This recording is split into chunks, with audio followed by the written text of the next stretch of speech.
이 세상에서 죽음에 관하여, 그리고 죽은 이후에 어떤 일이 생길까, 이런 진리들을 가르쳐 주는 데가 없어요. 초등학교에서 가르쳐 줍니까? 중학교에서 가르쳐 줍니까? 대학원에서 가르쳐 줍니까? 외국을 유학한다고 가르쳐 줍니까? 주민센터에서 교양강좌에서 가르쳐 줍니까? 오직 교회에서만 죽음에 대한 진리를 알려줍니다. 우리 모두는 한번 죽어야 되잖아요, 그죠? 그 죽음에 대한 진리의 말씀, 오늘도 증거하려고 합니다. 사람에게 누구나 한 번 정해진 것이 있습니다. 그것이 뭐라고 말씀하죠? 죽음이다. 오늘 말씀하잖아요. 한 번 죽는 것은 사람에게 정해진 것이다. 그런데 죽으면, 모든 것이 끝이 나면 얼마나 좋겠습니까? 근데 죽음이 끝이 아닙니다. 죽음은 새로운 것의 시작입니다. 놀랍지 않습니까? 죽음이 끝이 아니고 죽음 이후에 새로운 세상이 펼쳐진다는 것이에요. 제가 질문을 하나 하겠어요. 성경에서 말하는 바 죽음의 정의는 뭘까요? 성경에서 말하는 바, 그러니까 의학적으로 말고, 병원에서는 죽음 그러면 뭐 있잖아요, 그죠? 심정지가 됐다거나 뇌파가 사라졌거나 숨을 멈추거나 이러면 죽음이라고 정의를 하는데, 성경에서는 죽음을 뭐로 정의하는 줄 아세요? 네, 끄덕끄덕 하는 거 우리가 아시는 것 같아요. 이게 잘 아셔야 돼요. 성경에서 말하는 바 죽음은 영혼이, 내 안에 영혼이 육체를 떠나는 것입니다. 이게 죽음이라고 말해요. 그런데 영혼이 육체를 떠나는 순간 무서운 일이 벌어져요. 한 영혼은 정말 놀라운 영생복락이 시작되는가 하면, 한 영혼은 끝없는 고통과 저주가 시작되는 세상이에요. 그러니까 영혼이 육체를 떠나는 순간 무서운 저주가 곧바로 시작된다는 것을 누가복음 16장에서 예수님은 나사로와 부자의 그 사건을 통해서 알려주세요.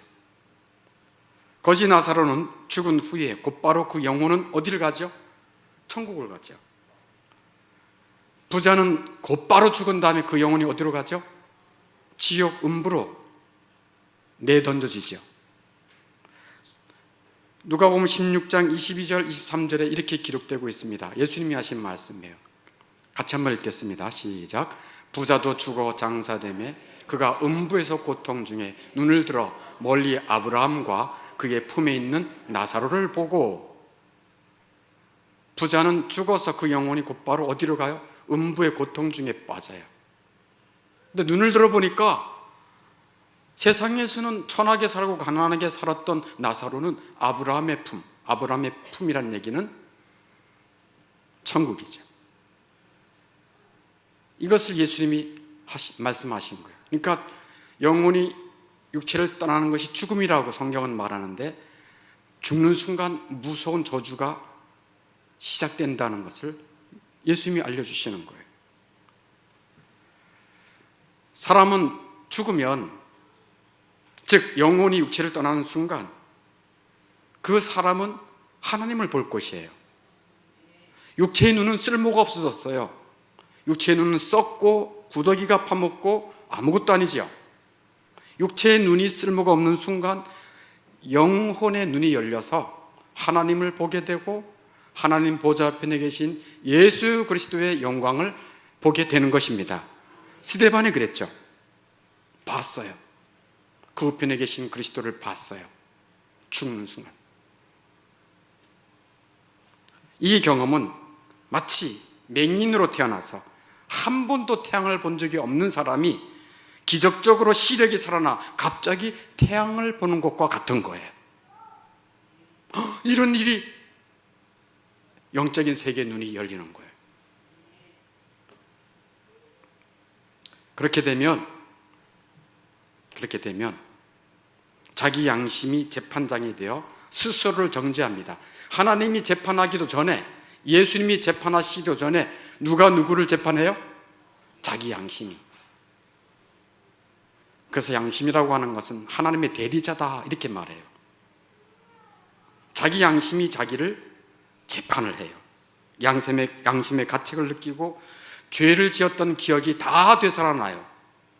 과거에 행했던 모든 언행심사, 악한 일이 다 기억이 나는 거예요. 애써 떨쳐버리려고 하지만 떨쳐지지가 않아요. 그 죄들은 따라오면서 말해요. 야, 우리는 너가 지었던 죄들이야. 너가 지었던 악행이야. 계속 따라와서 양심의 가책을 주고 자기 양심이 자기를 정죄해요. 악한 전사들은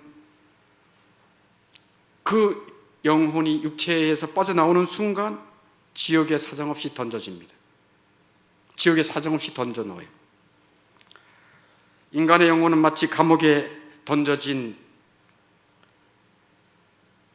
죄인들처럼 그 지옥에서 갇혀 있습니다. 지옥에 갇혀 있어요. 그 무서운 심판 속에 갇혀 있어요. 그러다가 잘 들으세요. 그러다가 최후의 심판이 누가 최후의 심판 자리에 서겠습니까? 예수님이. 최후의 심판 때가 되면 그 최후의 심판은 더욱 더 큰 고통이 시작되는 것이 최후의 심판 이후예요.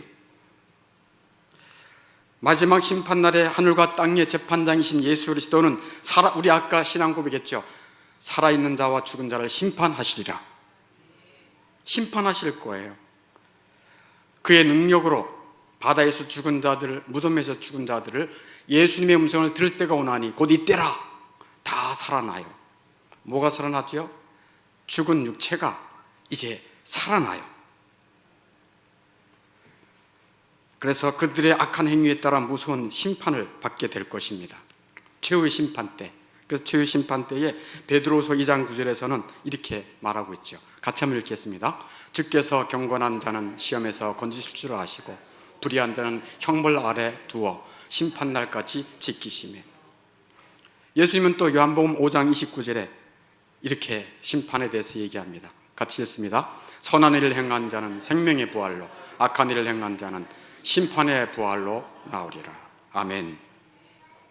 그래서 바다에서 죽은 자들은 바다가 그 육체를 토해낼 것이고 무덤의 땅속에서 죽은 그 몸은 무덤에서 뛰쳐날 것이고 납골당에 그의 육체가 있는 자는 그 납골달에 있었던 그 육체가 다시 살아날 거예요. 언제? 최후의 심판 때. 자기 육체와 영혼이 만나는 날이지만 좋아할 것이 하나도 없어요. 그날은 최후의 심판 날로서 두려운 날이기 때문에 그래요. 그러니까 우리의 몸이 새롭게 변하는 거죠. 그래서 우리 영혼과 만나는 거예요. 그날에 사람의 영혼은, 자기의 영혼은 자기 육체에게 이렇게 말할 거예요. 자기 육체에게 이렇게 말할 거예요. 한번 처음의 것을 제가 조금 한번 정리해 봤습니다.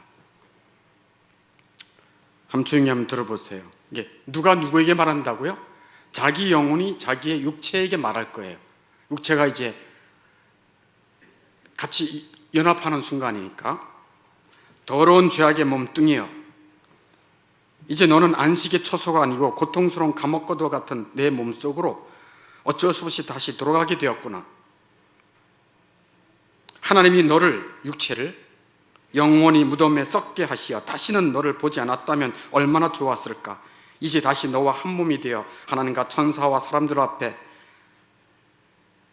너와 함께 지은 모든 비밀스러운 죄악을 고백하게 되었는데 어찌하면 좋으냐? 라고 말하는 거예요. 이제 너랑 같이 내 영혼이, 우리 심령이잖아요. 내 영혼이 너랑 같이 지었던 수많은 죄악들을 하나님, 사람, 천사들 앞에 이제 그 비밀을 다 고하게 생겼으니 어찌하면 좋겠냐, 이런 얘기예요. 그러면서 이 영혼이 자기 육체에게 계속 얘기해요. 너 같은 고깃덩어리를 사랑한 죄악으로 천국을 잃어버리고 말았구나. 너 육체의 즐거움을 위해 내가 얼마나 많은 음행을 범했는지 모르겠구나. 순간의 육체적 쾌락을 위해 이처럼 영원한 고통을 짊어지게 되었다니 참으로 내가 정신이 빠졌구나. 그러면서 산과 바위들에게 얘기해요. 산들아, 바위야, 내 머리 위로 무너져서 나로 하여금 나를 완전히 박살내서 내가 하나님 앞에, 예수님 앞에 그 얼굴을 보지 않게 좀 해주라. 하나님의 진노의 날에 누가 그것을 견뎌낼 수 있겠느냐. 땅이여, 왜 주님 앞에, 이 땅을 얘기해요. 땅이여, 왜 주님 앞에 떨지 않느냐. 어서 땅아, 입을 쭉 벌려서 고라를 삼키듯이, 좀 이따 고라 얘기 나와요. 고라를 삼키듯이 나를 삼켜, 나를 가려주라. 주님 앞에 서지 못하도록 나를 좀 가려주라. 지옥의 사자들아, 어서 지체하지 말고 나를 찢어버려서 흔적도 없이 사라지게 해주려무나. 이런 절규를 그 영혼이 자기 육체에게 한다는 거예요. 하지만 그때 자신의 비참함을 한탄한들 무슨 소용이 있겠습니까? 천사들이 무덤에서 죄인들을 끌어내어 그리스도의 심판대 앞에 사정없이 던져 놓을 것입니다. 죄인들은 자기 양심에 자신을 정죄할 것이고, 아울러 악하고 음란한 삶을 살도록 유혹했던 마귀도 죄인을 고소할 것입니다. 높은 보좌 위에 앉으신 예수 그리스도는 죄악에 합당한 판결을 내리실 것이고, 아래를 보니까 끝없는 유황과 불못이 입을 벌린 채 자기를 삼킬 준비를 하고 있는 것이죠. 이게 새로운 세상이에요. 죄인들은 자신의 저주받은 상태를 알고도 어디로 숨지도 못합니다. 하나님 앞에 누가 숨겠습니까? 모든 죄인들은 한결같이 다음과 같은 판결을 받을 거예요.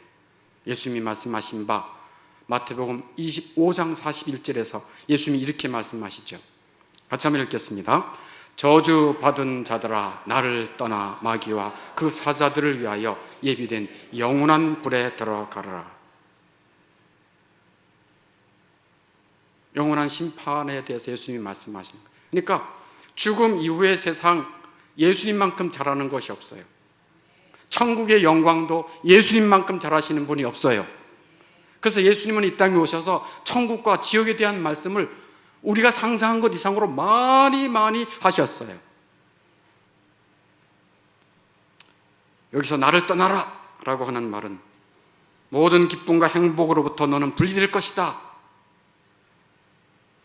너는 이제 더 이상 기쁨과 행복은 없어. 저주받은 자들아 라고 하는 말은 어둡고 끔찍한 지옥으로 내쫓길 것을 말하는 것이죠. 불에라고 하는 말은 극심한 고통을 말하겠죠. 영원한이라고 하는 말은 그 극심한 고통이 영원히 지속될 것이라는 말씀이죠.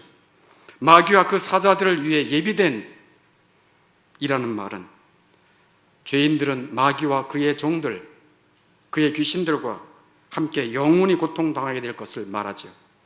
너희들은 세상에 살 때 하나님의 말씀보다는 마귀의 유혹과 마귀가 부추겨준 그 욕망을 따라 살았으니 영원히 마귀와 그의 귀신들과 함께 사는 것이 합당하지 않으냐라고 하시는 말씀이죠. 너가 그토록 친했던 사람과 영원히 같이 살아라.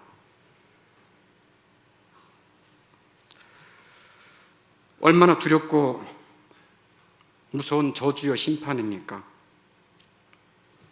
정죄받은 죄인들은 이런 판결을 받은 죄인들은 심판에서 벗어날 수 없습니다. 일단 심판이 선고되면 돌이킬 수가 없습니다. 아무도 판결에 이의를 달 수도 없고요. 어디에도 호소할 데가 없습니다. 그래도 이 땅은 말이죠. 1심에서 지면 2심 항고하고 3심 상고도 하잖아요. 거기는 거기는 한 번 심판이에요. 한 번 심판으로 끝나는 거예요. 따라서 정죄받은 이들에게 남은 곳이라고는 지옥 고통밖에 없습니다. 그들은 그곳에서 끝없는 고통에 시달릴 것입니다. 그것은 불과 유황이 끊임없이 타는 불못이다. 불이 타오르는 불못이다 라고 성경에서는 말하고 있어요. 계시록 21장 8절에 두려워하는 자들과 믿지 않은 자들, 계시록 21장 8절 잠깐 찾아볼까요? 분위기가 너무 이렇게 좀 긴장을 많이 하시는 것 같아요. 계시록 21장 8절 한번 찾아봅시다. 어떤 자들이 불못에 던져지는가? 계시록 21장 8절입니다. 같이 읽습니다. 421쪽이에요. 421쪽.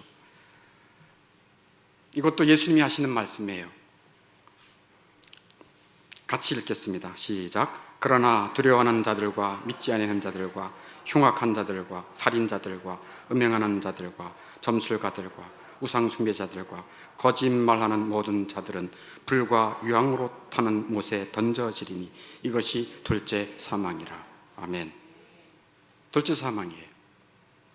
8가지의 죄인들에 대해서 언급하고 있어요. 8가지 죄인들의 부류예요. 첫 번째가 두려워하는 자들, 두 번째가 믿지 않는 자들. 그 이하 여러분이 한번 읽어보시면 되겠어요. 죄인들은 불과 유황불에 던져서 슬피 울며 스스로를 저주하며 이제 영원한 고통에 들어가게 됩니다. 땅이 갈라져서 자기와 가족들과 재물이 다 땅속에 들어가는 일이 있었어요. 아까 말한 고라 자손, 아비람, 다단이라고 하는 자손인데, 그들은 하나님의 말씀과 지도자를 거역함으로 하나님께서 그 사람과 그 가족과 재물을 땅에 입을 벌려서 다 산채로 들어갔어요. 그럴 때 그들이 무서워서, 또 그것을 보고 있는 사람들이 무서워서 떨었어요. 민수기 16장 32절에 나오지요. 민수기 16장 32절에 같이 한번 읽어보겠습니다. 땅이 입을 열어 그들과 그들의 집과 고라에게 속한 모든 사람과 그들의 재물을 삼키매. 땅이 입을 쫙 벌려서 마치 지옥과 같은 그런 현상을 눈으로 본 거죠. 실제 눈으로. 그래서 이때 그 고라와 다단과 아비람과 그의 자손들, 그의 모든 식구들이 두려워서 떨었어요. 울부짖었어요. 그러나 최후의 심판, 불못, 두 번째 죽음이라고 하는 이곳에 빨려 들어갈 때는 고라, 다단, 아비람이 가지고 있었던 공포와는 비교도 안 되는 공포죠. 한번 불못에 던져지면 그 안에서 슬피 울더라도 불쌍히 여길 사람이 없습니다. 그곳에서 죄인은 항상 불로 인해 고통에 시달릴 것이죠. 그 비참함으로 벗어날 방법은 전혀 없습니다. 회개한다 해도 소용이 없습니다.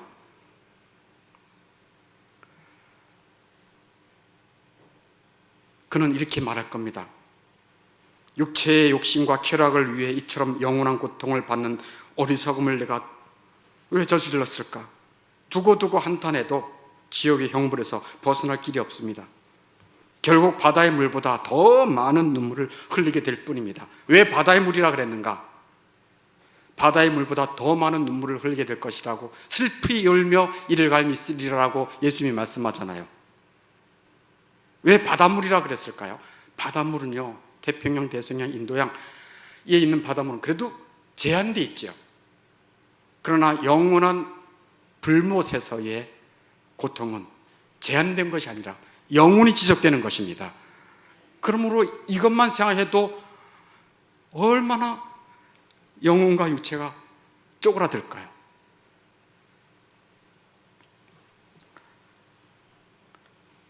지옥에서 어떤 일이 벌어지는 줄 압니까? 살아생전 음란했던 눈, 살아생전 음란했던 눈은 처참한 지옥 고통을 볼 것입니다. 호기심 많던 귀, 호기심 많던 귀는 마귀가 내지르는 무시무시한 소리와 여기저기 슬피 울며 이를 가는 소리를 영원히 듣게 될 것입니다. 냄새 잘 맡던 코, 유황 냄새 쩔어버릴 것입니다. 맛있는 것을 탐내던 혀, 극심한 굶주림으로 고통당할 것입니다. 술로 가득했던 목구멍, 견딜 수 없는 목마름으로 바짝바짝 마를 것입니다.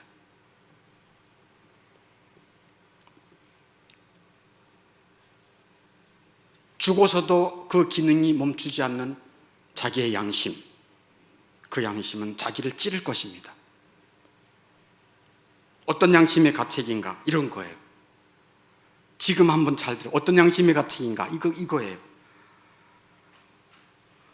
그리스도를 믿으면 죄 용서함 받을 수 있고 모든 사망과 저주에서 구원받을 수 있습니다 라는 목회자의 말을 거부하고 회개하지 않은 것이 철천지한으로 남을 것입니다. 철천지한으로 남을 것입니다. 어떤 말을요? 예수를 믿으면 죄 용서함 받고 죽음과 저주에서 구원받을 수 있습니다 라고 하는 말을 우습게 여기고 회개하지도 않고 믿으려고 마음도 들이지 않은 그 사실이 철천지한으로 남을 것이라는 말이에요. 이게 양심의 가책이에요. 또 이렇게도 양심이 소리쳐요. 살아생전 믿을 기회가 그렇게 많았는데 내가 믿지 않았구나. 살아생전 회개할 기회가 그렇게 많았는데 내가 회개를 하지 않았구나. 결국 마귀와 세상, 내 욕망을 쫓아 살다가 결국 영원한 지옥, 고통을 당하게 되었구나 하고 양심이 소리친다는 것입니다. 저주받은 죄인들은 고통 속에서 결국 이렇게 외칩니다. 하나님, 저희를 영원히 멸하지 말아 주십시오. 저희들을 영원히 멸해 주지 마십시오 하고 하나님 앞에 호소하지만 그들의 양심은 다음과 같은 대답만 할 것입니다. 그들의 양심이 어떻게, 무슨, 그 양심이 뭐로 대답할 것 같습니까? 하나님 앞에 뭐라고 호소했으면 영원히 우리를 멸하지 말아 주십시오 라고 했을 때 자기 양심은 그 안에서 아니야, 계속될 거야. 너희들의 영원한 고통은 계속될 거야. 이게 양심의 대답입니다.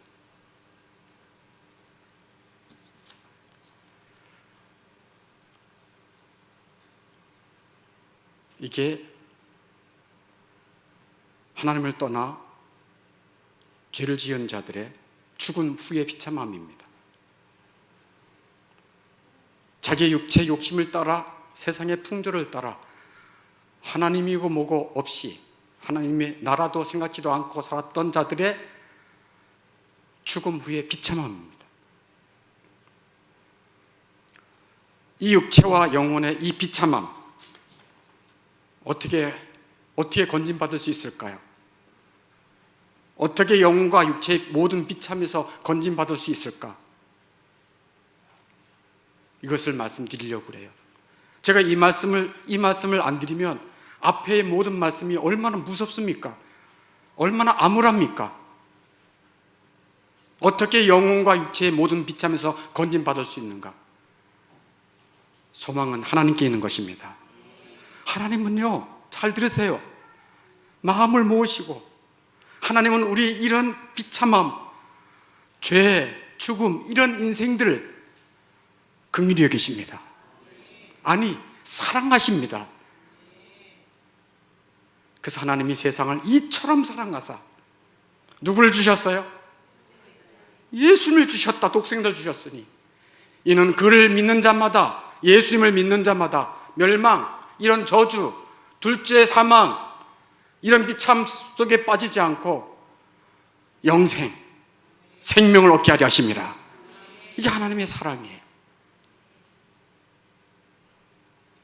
그래서 저는 오늘 여러분에게 기쁜 소식, 즉 복음을 말씀드리는 거예요. 기쁜 소식을 드릴 수 있어서 저도 정말 기뻐요. 그를 영어로는 가스펠, 복음이라 그러죠. 그럼 기쁜 소식이 뭔가? 복음이 무엇인가? 정말 기억하기 좋게 성경의 진리를 말씀드릴게요. 첫째는 성부 하나님께서 부르시는 것입니다. 성부 하나님은 늘 부르십니다. 비참과 저주 속에 있는 인생을 하나님은 뭐 하신다 그랬습니까? 긍휼히 여기시죠. 사랑하십니다. 이런 진리의 말씀을 들을 수 있는 기회가 흔치 않습니다. 저는 여러분들을 하나님이 사랑하신다고 생각합니다. 그러니 이런 복음을 들었지요. 이런 진리를 들었지요. 하나님의 사랑에 대해서 들을 수 있잖아요. 하나님은 사랑 가운데서 우리를 불러주십니다. 왜 이게 복음인가? 내가 하나님을 찾아가는 것이 아닙니다. 하나님이 먼저 우리를 찾아와 주시는 것입니다. 너희가 나를 택한 게 아니야. 내가 너희를 택하였어. 이게 복음인 것입니다. 하나님이 보내신 성자 예수 그리스도께서는 그의 피로 구속하심입니다. 세 번째, 성령 하나님께서는 그 구속의 은혜를 알고 회개케 하시고 믿음을 발생케 해 주십니다. 믿음으로 인도해 주신다, 그런 얘기예요. 하나님은 사랑하시기 때문에 부르십니다. 예수님도 우리를 사랑하시기 때문에 구속, 십자가에서 죄값을 치르신 것입니다. 구속은 값을 치르신다는 뜻 아니겠습니까? 무슨 값을 치르신 거죠? 죄값을 치르신 거예요. 무슨 값을 치르신 거죠? 죽음의 값을 치르신 거예요. 예수님이 죽으셨습니다. 저주의 값을 치르신 것입니다. 그래서 예수님은 값을 다 치렀기 때문에 예수 안에 있는 자들은 예수와 함께 영원한 생명을 얻습니다. 그게 예수님의 은혜요 사랑이에요. 그리고 성령께서 이 예수님의 구속에 대하여 깨닫게 하시고, 맞아, 내가 죄인이야. 이대로 살다가는 내 인생은 영원히 고통이야. 이 땅의 삶도 고통이지만 말할 수 없는 고통이야. 그걸 깨닫게 하시고 회개케 하시고 오직 예수님만을 믿도록 성령께서 인도해 주십니다. 돌같은 마음을 깨트려 주시고 완고한 마음을 낮춰주시고 예수님의 그 사랑에 대해 눈을 열어주셔서 예수님밖에 없구나, 그래서 찾아오셨구나, 내가 얼마나 오랫동안 교회를 다녔지만 어떻게 이런 진리를 몰랐지, 어떻게 하나님의 사랑을, 예수님의 사랑을 이제서야 알게 되지, 이제서야 알게 돼도 은혜입니다. 때가 있는 거예요. 자기 자신을 탓하지 마세요. 때가 있는 것입니다.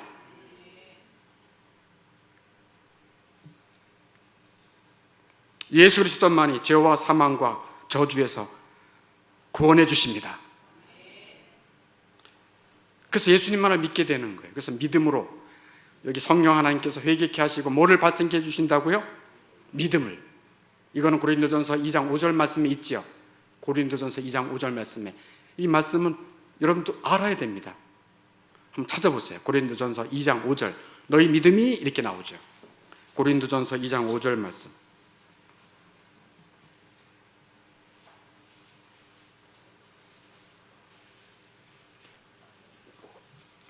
고린도전서 2장 5절 264쪽입니다.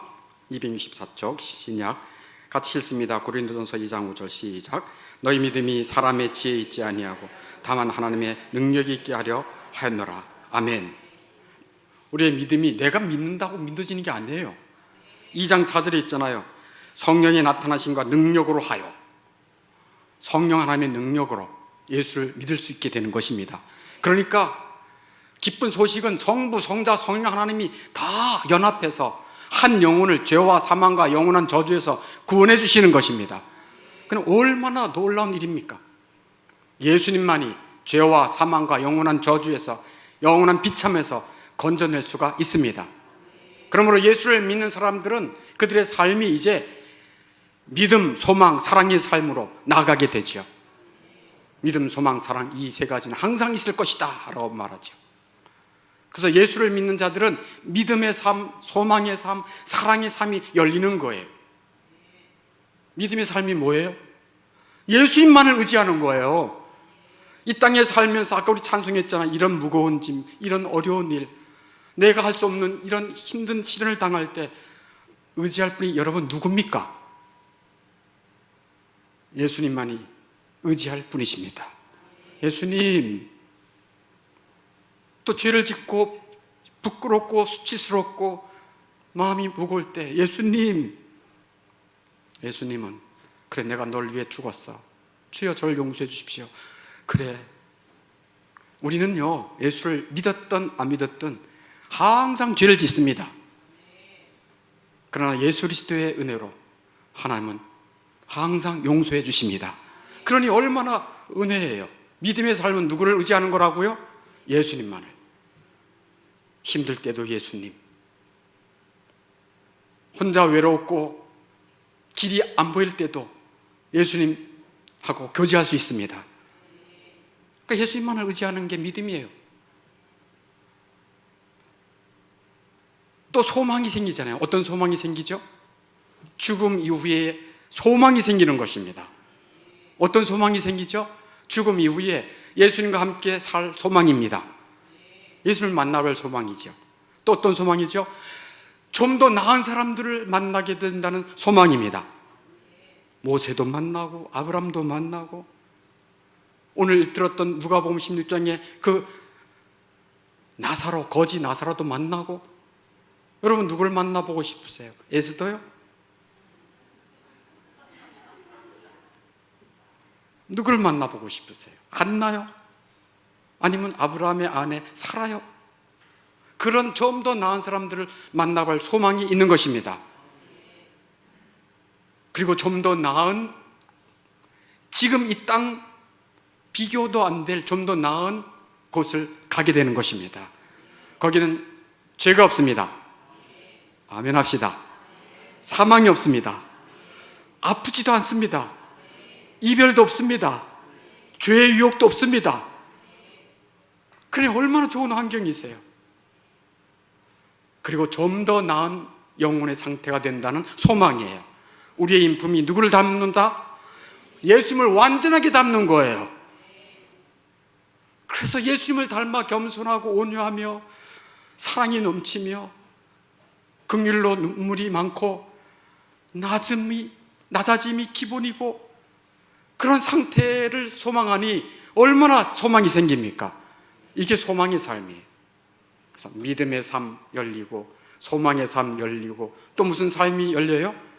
사랑의 삶이 열려요.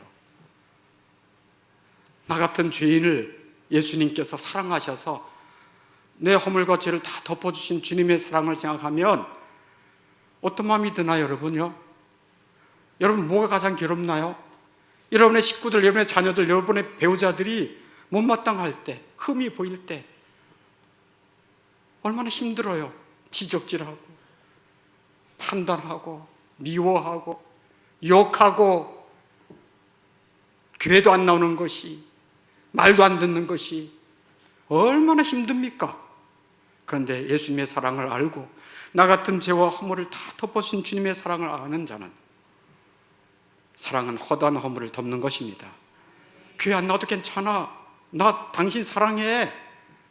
나 너 사랑해. 내 기도 더 많이 할게. 내가 부족해.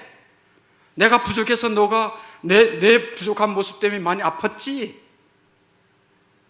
미안해. 그러면서 자식들이 교회를 안 나오고 앙탈을 부리고 나쁜 짓을 해도 끝까지 사랑하는 것입니다. 기다려주는 것입니다. 지적질하지 않는 거예요. 판단하지 않는 거예요. 그게 사랑입니다. 용서받았잖아. 거저 예수님의 십자가의 보혈로 용서하는 거예요. 배우자가 오래전에 저질렀던 죄 용서하는 거예요. 잊어버리는 거예요. 네. 2월달 우리 교회 성품 달력에 성품이 뭔지 여러분 아시죠? Forgiveness, 용서입니다. 용서. 양이 용서를 잘하더라고요. 양은 오래 참고 오래 참는데요. 그리고 그 아픔도 오래 견디고, 그 다음에 잘 잊어버린대요. 자기에게 나쁜 짓을 한 것을 양이 잘 잊어버린. 난 양이 이렇게 또 매력적인 양인지 몰랐어요. 저나 여러분이나 예수님의 양이라면 매력적입니다. 그런 양들이라는 거예요. 그래서 용서하는 거예요. 용서하는 것이 사랑이고, 허물을 덮어주는 것이 사랑이고, 어떤 일을 해도 그래 내 새끼, 어떤 일을 해도 아이고 여보 당신, 사랑의 삶입니다.